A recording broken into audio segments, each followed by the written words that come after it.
Hi, my name is Amber Bird, and today I'm going to be teaching you about learning disabilities and how we as teachers can address this in our classroom. So initially, what does it mean to have a learning disability? A learning disability is a general term used to describe difficulty learning a specific skill. So these skills are things that students need to be able to do in order to be successful in school. They're very learning based, and they are reflected in reading, writing, and math. So kind of the terms that are used to talk about these difficulties are dyslexia, meaning difficulty reading, dysgraphia, difficulty writing, and dyscalculia, difficulty in math. So it's important to note that these difficulties are more than just struggles, and this type of learning disability has been defined by the IDEA as a disorder in one or more of the basic psychological processes involved in understanding or in using language, spoken or written, that may manifest itself in the imperfect ability to listen, think, read, speak, write, spell, or do mathematical calculations. This is a psychological process difficulty, not just a environmental experience.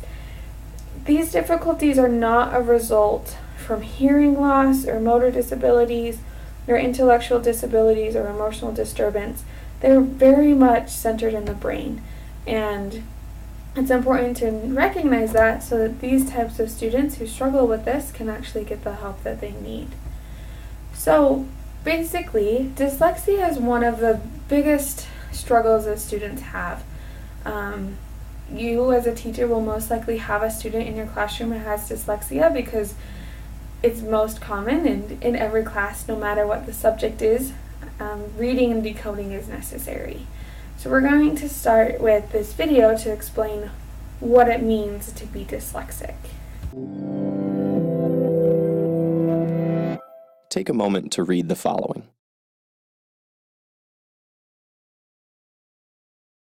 How was that? Frustrating? Slow? What were those sentences about? They're actually a simulation of the experience of dyslexia, designed to make you decode each word.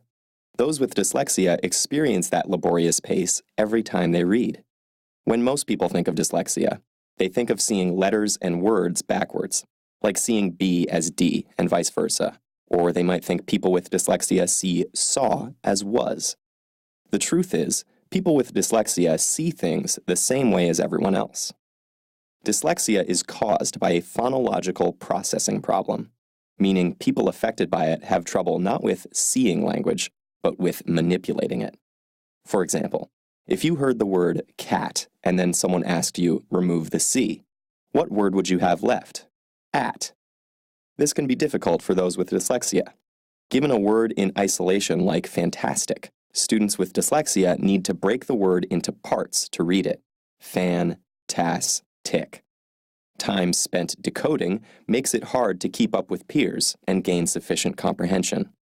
Spelling words phonetically like S-T-I-K for stick and F-R-E-N-S for friends is also common.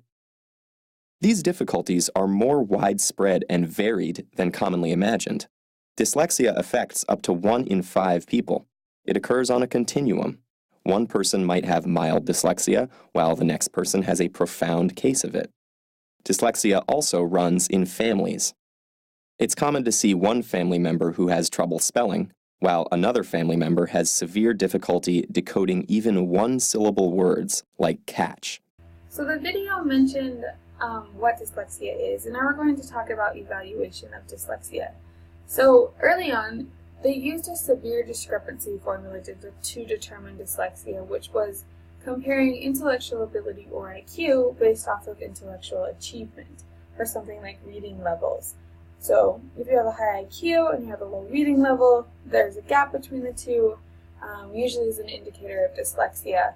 What has happened now is a more research-based intervention where they take the characteristics of dyslexia and look for them in the student. Some of these characteristics can include mistakes when reading aloud, repeating and pausing often, having fluency problems that affect comprehension, mispronouncing words or using a word that sounds familiar but is incorrect, having bad handwriting, or spelling problems, and having trouble following. And so this research-based intervention looks for these sorts of things and just doesn't assume that there's a gap. So on the side of the screen with the moving letters, this is a simulation to show us what these students would go through. They don't necessarily see this when they're reading, but it shows the difficulty of why they would have fluency problems or why they'd have comprehension problems. I want to point out that these students are not dumb. Their brains are just different, and it takes longer for them to read, to learn, to decode, to get these words into their head and get them in the right spot so that they can actually learn something. And it's important as teachers that we try to see the world through their eyes so we don't hound them for not getting it or why don't you understand. It just takes them longer. So with that, I want to show you what it's like for this girl, a girl with dyslexia, and how life through her eyes is a little bit different than we would expect. A lot of famous people actually have F. Kennedy, Whoopi Goldberg, and Steven Spielberg. I'm teaching early childhood and special ed teachers how to be dealing with early diagnoses. I think it's so hard to teach learning disorders or disabilities without seeing what it's like. So I was like, well, I have a child with dyslexia. Why don't I ask her if she wants to come in? She was like all very excited about talking about dyslexia.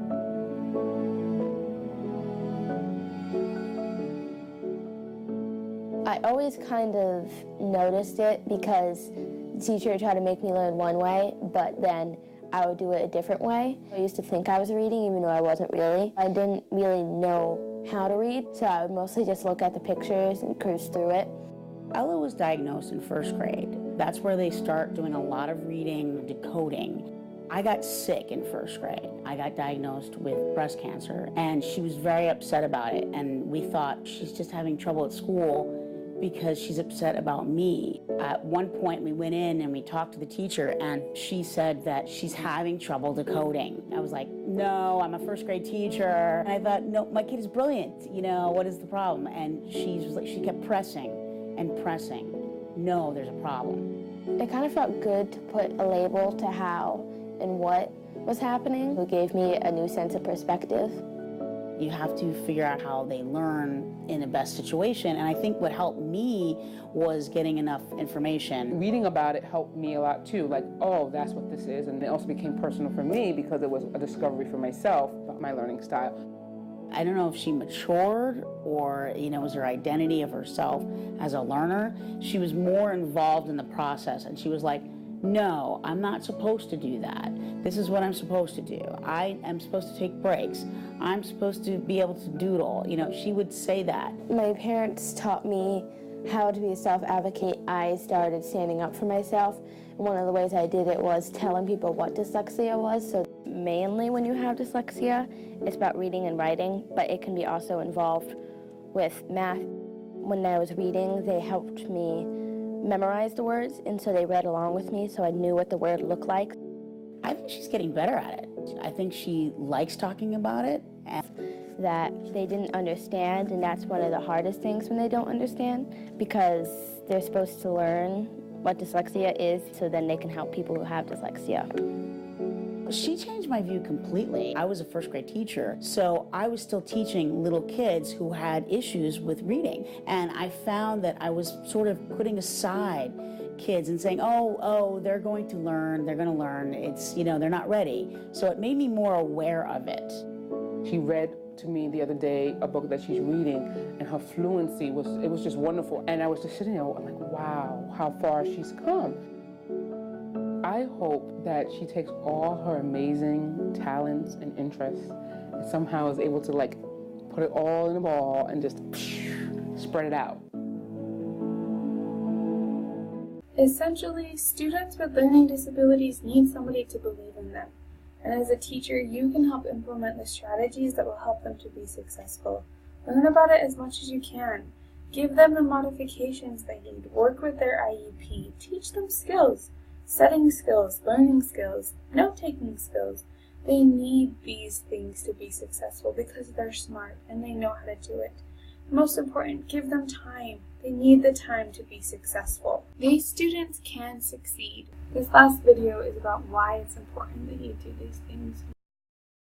My name is Jade. I'm in the 8th grade, and reading is a huge struggle for me. Teacher would ask me to read in front of the class aloud. I'd open my mouth, but no words would come out. Not because I couldn't speak, because I couldn't read the words on the page. They were jumping around, backwards, blurry, sideways. D was a B, W was an M. I just kept it all to myself. Like, no one can relate to me. This is just my problem, and I have to deal with it. I have to find a way to deal with this. Oh my gosh. I can still remember the names. Idiot, dummy, slow, special ed. It's like every day going through that takes a piece of you. After a while, you just you get this numb feeling, like it just doesn't bother you anymore. That's when you get really worried. That's when you should get really worried.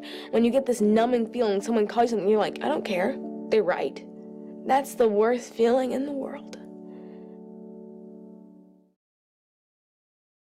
The teacher talked to me.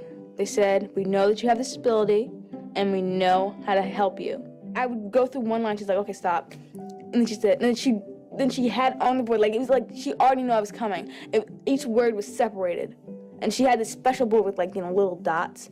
And she was like, what does this sound? What is this word? I'm like, it's an S. S. And I felt really stupid. But at the end of the day, I could say that sentence. I would just walk around at the dinner table. I'm reading. I'm everywhere in the car. I'm sitting down in my roller skates reading a book. I walked into a treat. I had finished a book, and I felt awesome. And she reads the book, dancing around in my dad's football jersey. She's completed the championship. I'm serious. And the crowd goes wild. I still have that jersey. I do, and it smells terrible.